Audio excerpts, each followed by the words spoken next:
Hi everyone, welcome. Thought I would talk today about the present moment, about the holy instant, saving time, feeling the joy of God right now. So, in order to extend some of these beautiful invitations from Jesus, very direct, that's for sure. I have a few readings here from Jesus' messages I picked out about the holy instant and about the present moment. Can you imagine what it means to have no cares, no worries, no anxieties, but merely to be perfectly calm and quiet all the time? Yet that is what time is for, to learn just that and nothing more. God's teacher cannot be satisfied with his teaching until it constitutes all your learning.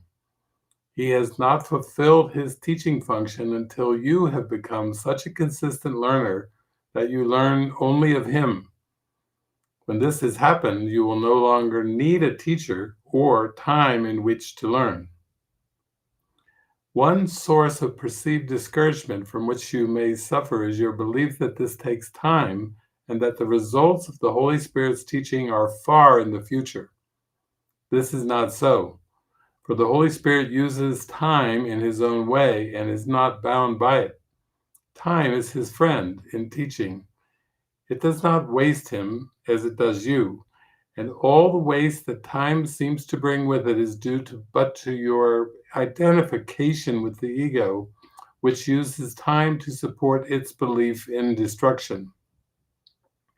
The ego, like the Holy Spirit, uses time to convince you of the inevitability of the goal and end of teaching. To the ego, the goal is death, which is its end. But to the Holy Spirit, the goal is life, which has no end. And then as we go down a little bit further, the Holy Spirit teaches thus: there is no hell. Hell is only what the ego has made of the present. The belief in hell is what prevents you from understanding the present because you are afraid of it. The Holy Spirit leads as steadily to heaven as the ego drives to hell. For the Holy Spirit, who knows only the present, uses it to undo the fear by which the ego would make the present useless. There is no escape from fear in the ego's use of time, for time, according to its teaching, is nothing but a teaching device for compounding guilt until it becomes all-encompassing, demanding vengeance forever. The Holy Spirit would undo all of this now. Fear is not of the present, but only of the past and future, which do not exist. There is no fear in the present when each instant stands clear and separated from the past, without its shadow reaching out into the future. Each instant is a clean, untarnished birth in which the Son of God emerges from the past into the present, and the present extends forever. It is so beautiful and so clean and free of guilt that nothing but happiness is there. No darkness is remembered, and immortality and joy are now. This lesson takes no time, for what is time without a past and future? It has taken time to misguide you so completely, but takes no time at all to be what you are. Begin to practice the Holy Spirit's use of time as a teaching aid to happiness and peace. Take this very instant now and think of it as all there is of time. Nothing can reach you here out of the past, and it is here that you are completely absolved, completely free, and wholly without condemnation. From this holy instant, wherein holiness was born again, you will go forth in time without fear and with no sense of change with time. And from chapter 2, healing is an ability that developed after the separation, before which it was unnecessary. Like all aspects of the belief in space and time, it is temporary. However, as long as time persists, healing is needed as a means of protection. This is because healing rests on charity, and charity is a way of perceiving the perfection of another, even if you cannot perceive it in yourself. Most of the loftier concepts of which you are capable now are time dependent. Charity is a weaker reflection of a much more powerful love encompassment that is far beyond any form of charity you can conceive of as yet. Charity is essential to right-mindedness in the limited sense in which it can now be attained. Beautiful. From chapter 26, each day and every minute in each day and every instant that each minute holds, you but relive the single instant when the time of terror took the place of love. And so you die each day to live again until you cross the gap between the past and present, which is not a gap at all. Such is each life, a seeming interval from birth to death and on to life again, a repetition of an instant gone by long ago that cannot be relived. And all of time is but the mad belief that what is over is still here and now. Forgive the past and let it go, for it is gone. You stand no longer on the ground that lies between the worlds. You have gone on and reached the world that lies at heaven's gate. There is no hindrance to the will of God, nor any need that you repeat again a journey that was over long ago. Look gently on your brother and behold the world in which perception of your hate has been transformed into a world of love. And from chapter 31, why would you seek to try another road, another person, or another place when you have learned the way the lesson starts, but do not yet perceive what it is for? Its purpose is the answer to the search that all must undertake who still believe there is another answer to be found. Learn now without despair, there is no hope of answer in the world. But do not judge the lesson that is but begun with this. Seek not another signpost in the world that seems to point to still another road. No longer look for hope where there is none. Make fast your learning now and understand you but waste time unless you go beyond what you have learned to what is yet to learn. For from this lowest point will learning lead to heights of happiness in which you see the purpose of the lesson shining clear and perfectly within your learning grasp. Who would be willing to be turned away from all the roadways of the world unless he understood their real futility? Is it not needful that he should begin with this, to seek another way instead? For while he sees a choice where there is none, what power of decision can he use? The great release of power must begin with learning where it really has a use, and what decision has power if it be applied in situations without choice. The learning that the world can offer but one choice, no matter what its form may be, is the beginning of acceptance that there is a real alternative instead. To fight against this step is to defeat your purpose here. You did not come to learn to find a road the world does not contain. The search for different pathways in the world is but the search for different forms of truth, and this would keep the truth from being reached. Think not that happiness is ever found by following a road away from it. This makes no sense and cannot be the way.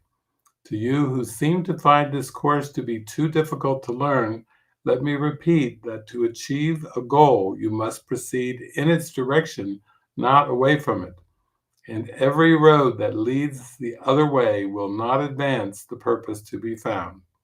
If this be difficult to understand, then is this course impossible to learn. But only then, for otherwise it is a simple teaching in the obvious.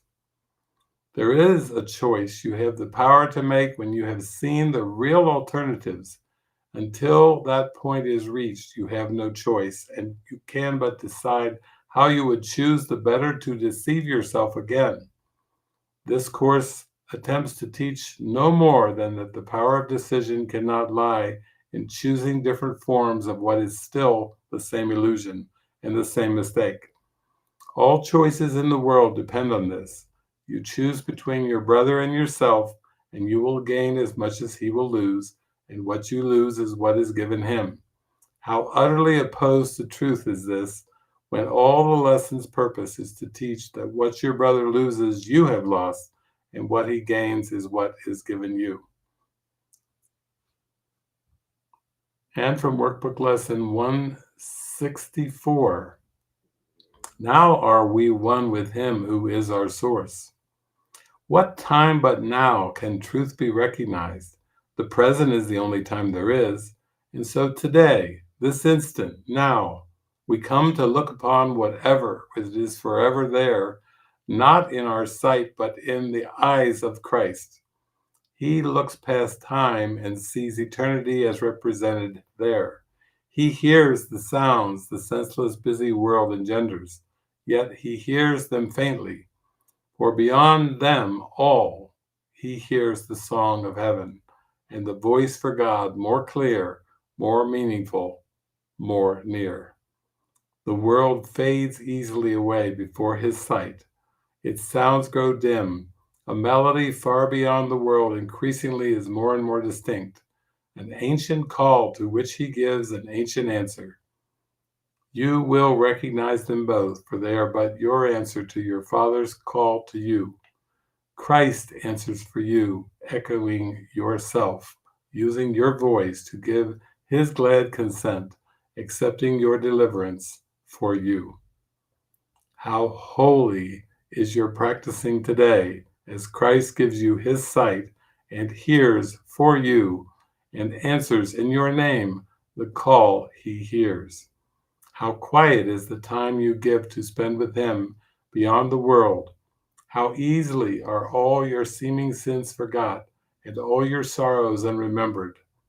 On this day is grief laid by, for sights and sounds that come from nearer than the world are clear to you who will today accept the gift he gives. There is a silence into which the world cannot intrude. There is an ancient peace you carry in your heart and have not lost. There is a sense of holiness in you the thought of sin has never touched. All this today you will remember. Faithfulness in practicing today will bring rewards so great and so complete, different from all things you sought before, that you will know that here is your treasure and here your rest. And a recent song that I played from my friend Christopher Todd is very appropriate for today's session. And the name of the song is End It Now.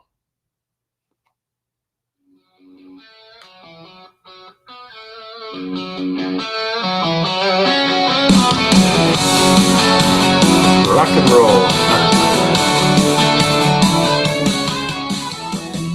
Control was the veil on my eyes, pretending to serve but concealing the lies. Spirit keeps whispering, let the fight go. The timeline is nothing, release it and flow.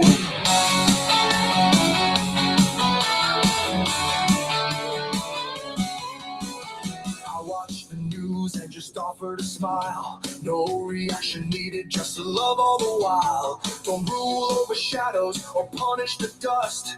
End it now and remember to trust.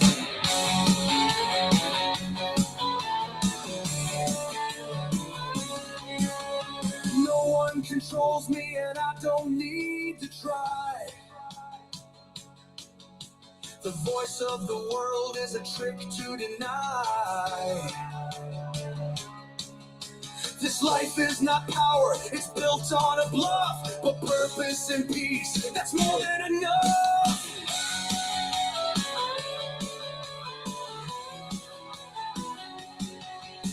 I face what I feared and I smile through the storm. The release of the false is how true light is born.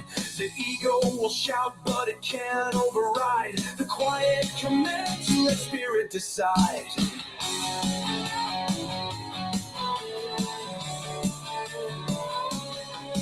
The belief in control was a cage I adored, but now I see clearly I don't want that sword. The defense is the jailer, the wall is the shame. I end it right now, no longer the same.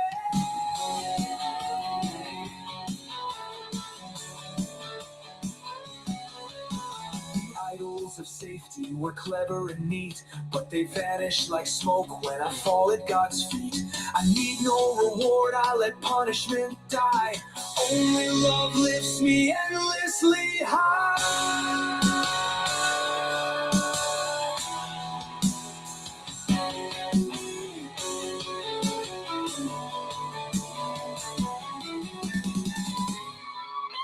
I give up the game of trying to win. No more sacrifice disguised as a sin. Every last judgment laid down to the ground. Nowhere to run and no one to crown.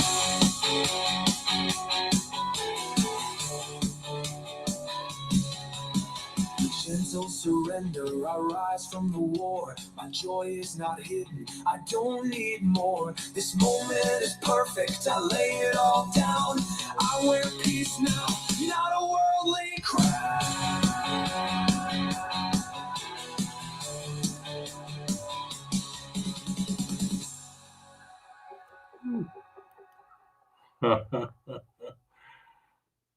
The peace of God is shining in me now. Embrace that holy instant. Shine it, share it, extend it, radiate it. Let it burst forth from every core of your being. Let the light shine. Let the light of the holy instant shine. Thank you. Have a beautiful day.